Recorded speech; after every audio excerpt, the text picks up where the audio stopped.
It's me. Oh, good afternoon. Good afternoon to everyone. It's me as usual, the citizen, for whom you are all accountable for. He who sits above everyone else. Uganda Human Rights Commission, as I always told you, I will always bash you. The Uganda Human Rights Commission is where human rights go to die. The same way the Ugandan judiciary, if you want to really find injustice in Uganda, please go to the judiciary, go to the Uganda Human Rights Commission. For sure, thank you for killing justice in this country. Thank you for killing human rights in this country. 2015, I had a complaint against Justice Kakuru. I was assaulted by a judge, by the way. Justice Kenneth Kakuru physically assaulted me. I went to the office of the Human Rights Commission there next to IGP's office. They didn't want to touch it. Oh my God. How could a judge assault someone? He did. And the system came to suppress me, the survivor of the assault, the victim. You can imagine. So really, you guys, thank you for killing justice. We suffer from a problem of tactfully, I call it judicial procrastination and human rights procrastination. You go to the Human Rights Commission, they give a ruling after 10 years, Malema Birizyuso, dismissing a decision. How can you take 10 years to investigate a simple complaint? Wangadia here made a simple release order for Eddy Mutwe. You want us to praise you for doing your job? That is your job for which you get paid a salary. Do not keep on praising one court order after 20 years of incompetence. Now you want to praise us because you issued one release order. People are suffering injustice. You make one release order. You want the whole world to walk on your feet because you made one. Kindly do better. Yes, that's the reality. You can't sit here. Eddy, I would like to thank you. We went with you, Eastern Bar. Are you getting it? We handled the issue in Mbale prison and all that. You even released the list of people who have been suffering. Again, Eddy, I'm still disappointed. Why did it take all this long to find out that the guy has spent 7 years in the prison? Now Eddy is bringing a list today. We raised this issue 7 years ago. So you want us to sit here and believe? Anyway, my question now to you people is, why should we listen to you people and take you serious? Yet, clearly, we have been disappointed by years of incompetence, procrastination, wastage of taxpayer resources. COVID showed us one thing. We can do without a judiciary. We can do without a Human Rights Commission. After all, the Taliban judges are more competent than the Human Rights Commission of Uganda. They are more competent than the judiciary of Uganda. So why, explain to us, should we listen to any of you, yet you're a waste of our taxpayer money? Thank you. All right, thank you so much for that question. I think it's a general question and specifically also to Council Pauline, who I'm sure is able to give us a sufficient answer. The citizen, he called himself citizen. He asked, why should we listen to you? Why should you listen to us? First of all, so that you can hold us accountable. If you don't know what we are saying, how are you going to hold us accountable? How are you going to know that we have failed to deliver on what we are required to deliver on? But also so that you can make informed choices. If you think that the Uganda Human Rights Commission, as it is now, is not able to respond to human rights issues, it should be from an informed point. So you must listen in order to make that informed choice. But also as a basis to assess us and recommend changes. The Uganda Human Rights Commission is an institution. It is going to be here long after I will not be director complaints forever. Somebody else will come. If there are changes and recommendations that can be made to build a better institution, then why not have them? So that's the reason why you should continue to listen to us. There's a question that is okay here, please. Good afternoon. My name is Kiza Oscar. I want to thank very much my president and also assure him call to action. At least you will bear me witness that I only do not speak. Speaking of torture, I also want to report torture. I was assaulted by the High Court judge now sitting at Criminal Division, Alex Ajiji in Gulu. I still have knee problem on my left leg. That time, General, I think, was present in Gulu when we had finished campaign. I was only lucky that his bodyguard did not pull the pistol to shoot me. I've taken time to heal myself and moved on. The question is, how best can we help Uganda Human Rights Commission that we are talking about right? I do not like to be among those that complain. Thank you. Thank you, Mr. Kiza. Thank you so much. There is a question over there, please. You can mention your name and identify yourself so as we can capture the record. Thank you so much. My name is Lukwago Ashraf. I'm a student of law at Kampala International University in my third year. First of all, I would like to first thank Council Edmond Nangulu because for the great work done in Eastern Uganda.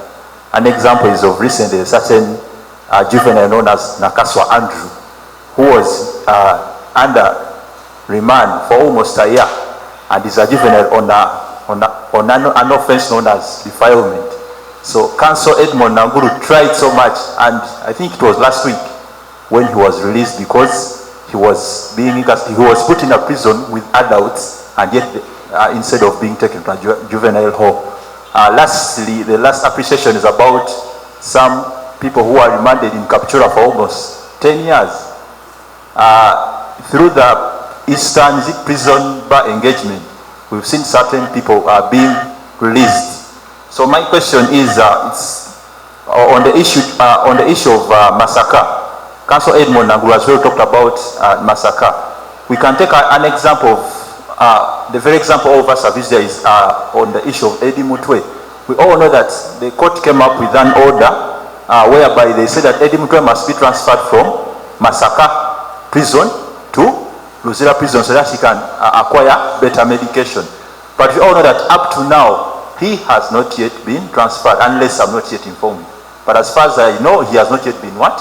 Transferred. Another issue is on the issue of case backlog. We all know that most torture victims here in Uganda, whoever is arrested, the best court they are taken to is where? Massacre. So why Massacre? And we all know that Massacre of recent advocates have been having what we call a strike, sit-down strike. So a court which is handling over 12 districts with one resident judge, how sure are you that such people will get justice? So such people, torture victims, even if you apply for bail, I'm very sure it will be very hard for such a person to for their bail application to be heard. Reason being, we have people who have issues which were filed 3-4 years ago. How sure that they can abandon those people and they handle someone who has just filed a bail application 2 or 1 week before? My question was, how far has the Ministry of Health gone in giving rehabilitation to survivors of torture? I'll begin like this.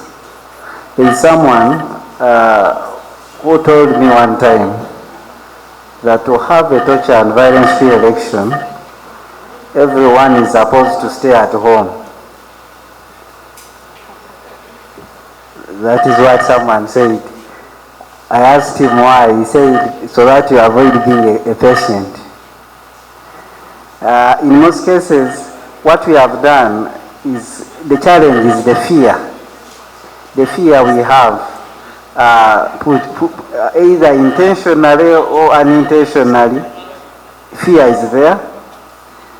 And at the end of the day, I've always asked the question that if police, Uganda Police Force, has enough personnel to ensure law and order in the country, doesn't it have enough personnel to ensure torture and violence-free elections in Uganda? Does it need sister security agencies to help it? When you see the Kawempe issue the other time, some people did not turn up to vote, especially the elderly. Isn't that disenfranchisement of the voters? So that is the issue Major General was talking about. In terms of Ministry of Health, what we have done, we are jointly trying to see how we can develop a national rehabilitation policy for survivors of torture. At least as an organization, we have several times advocated for this national rehabilitation policy. We are very happy that when we made this recommendation to the African Commission on Human and People's Rights, when Uganda was under review in 2023 in Arusha, Tanzania, the African Commission urged Uganda, and even in its report, to have this policy passed. Even when it comes to the UPR, Uganda and Switzerland was urged to ensure that we have a national rehabilitation policy for survivors of torture. Even before the United Nations Committee Against Torture in 2022, Uganda was urged to do the same. So what we are doing, and we are very happy that the Ministry of Health has embraced this, ACTV and Ministry of Health are jointly discussing to see where are the gaps and what justifies having a separate policy for victims and survivors of torture. So it is in the pipelines, and that is what we are trying to do. And of course, that is my appeal, that when you see, there are some people have asked that a lawyer was in court bleeding. There are several people who have been in court bleeding. I remember even Justice Yorakam Bamwine one time said, victims of torture belong to hospitals, not court. So we should put that in our mind, that access to justice is not only going to courts of law. It involves even access to holistic rehabilitation services, including medical treatment and psychosocial support. Thank you. That last question ties in with Ahmed Katende's question. He asked, can't the Commission summon high-level people? And I think I want to start by saying that when I was making my opening remarks, I spoke about wisdom. If the commission does have the powers to summon any person to respond to any allegations, but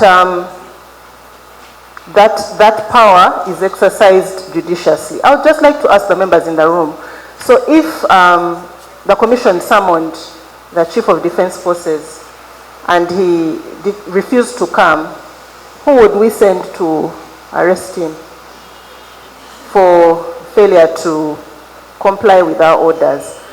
So the administration, the commission does have the powers, but utilizes all means available to address issues.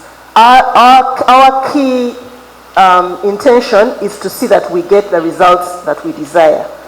And there are situations where using the high hand of the law works, and there are situations where it does not work, and that discretion is utilized by the Commission to make decisions. Colin asked, how best can we support the Uganda Human Rights Commission? We are in this together. I talked about the fact that we are joint stakeholders in upholding the rights of all people, including our own. Human rights defenders also have human rights. So how can you support us? By reporting cases and following them up. The truth is that many times the system is clogged and overwhelmed, but when there is somebody, that's what I said about accountability. None of us like accountability. I don't enjoy being here and being abused and told I have nothing to do, but I must be here because I have been given a responsibility. I must listen and I must consider how can I do better, including the option of knowing that maybe I'm not able to do better and I must move out and find something else to do. But I must be here. That is the idea behind accountability. So please report cases, follow them up. We make recommendations. Every year we have a report that we submit to Parliament where we make numerous recommendations. Amplify them. Uganda Law Society has that platform. Amplify our recommendations. Let it not be one voice speaking. Let it be the Commission speaking, the Law Society speaking, and all other stakeholders speaking as well. And of course, advocate for better resourcing, for better facilities for the Commission to better do its job.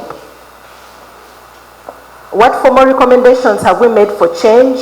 Again, as I've said, and we make these recommendations. We make recommendations to Parliament, we document, we submit an independent report within the international human rights frameworks. So we are constantly making those recommendations and working together with other stakeholders. That is the tyranny of numbers that Major General was speaking about. If it's one lone voice saying that we need to ratify the second optional protocol against torture, it does not have the same weight as when several voices come out and say the same thing. We are speaking about the legal aid bill. Let us speak about it, Law Society speak about it, Legal Aid Service Providers Network speak about it. The voice, I believe personally that as long as people have ears to listen, they hear. We don't have the power to determine what they do or do not do, but we have the power to speak, and we must use that power to speak. I think generally that is about Kakwenza's issue on the letter he wrote. I need to follow that up. I'm not aware of it, and I don't have sufficient information to respond as of now. Thank you, Ms.